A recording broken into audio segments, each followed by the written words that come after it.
27 জানুয়ারি আসছে নতুন pay scale, চূড়ান্ত অনুমোদনের অপেক্ষায় প্রজ্ঞাপন। দেশের প্রায় 15 লক্ষ সরকারি কর্মকর্তা ও কর্মচারীদের দীর্ঘ প্রতীক্ষার অবসান ঘটিয়ে অবশেষে চূড়ান্ত হয়েছে নতুন বেতন কাঠামো। অর্থ মন্ত্রণালয় সূত্রে জানা গেছে, আগামী 27 জানুয়ারি এই সংক্রান্ত আনুষ্ঠানিক প্রজ্ঞাপন জারি হতে পারে। ইতোমধ্যে নতুন পে স্কেলের চূড়ান্ত রিপোর্ট প্রস্তুত করে অনুমোদনের জন্য প্রধান উপদেষ্টার দপ্তরে পাঠানো হয়েছে।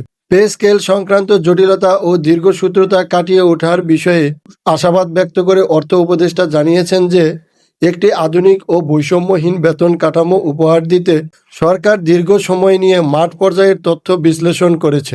মূলত বর্তমান বাজার পরিস্থিতি এবং জীবনযাত্রার ব্যয় বিবেচনা করেই এই কাঠামো চূড়ান্ত করা হয়েছে।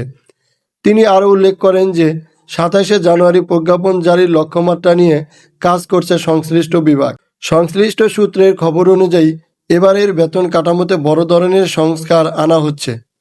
বিশেষ করে নিম্ন ও মধ্যম সারির কর্মচারীদের সুবিধার্থে বেতন গ্রেড পুনর্বিন্যাস করার পাশাপাশি দ্রব্যমূল্যের ঊর্ধ্বগতির প্রেক্ষাপটে আবাসন ও চিকিৎসা ভাতার হার আগের তুলনায় বাড়ানোর প্রস্তাব করা হয়েছে। এছাড়া কর্মচারীদের বার্ষিক ইনক্রিমেন্টের বিষয়েও নতুন দিক নির্দেশনা থাকতে পারে বলে জানা গেছে। অর্থ মন্ত্রণালয় থেকে সারসংক্ষেপ পাঠানোর পর কেবল এখন প্রধান উপদেষ্টার স্বাক্ষরের অপেক্ষা।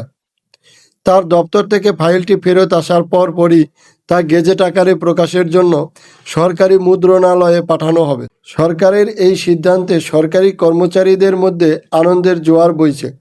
সংশ্লিষ্টরা মনে করছেন, এই নতুন পে স্কেল বাস্তবায়িত হলে সরকারি কর্মচারীদের আর্থিক সক্ষমতা যেমন বাড়বে, তেমনি সরকারি কাজে গতিশীলতা ও স্বচ্ছতা নিশ্চিত হবে। এখন দেশ জুড়ে সকল মানুষের চোখ আগামী 27 জানুয়ারির ক্যালেন্ডারের পাতায়। এই সংক্রান্ত যে কোনো ধরনের তথ্য পেতে আমাদের চ্যানেলটি এখনই সাবস্ক্রাইব করে রাখুন।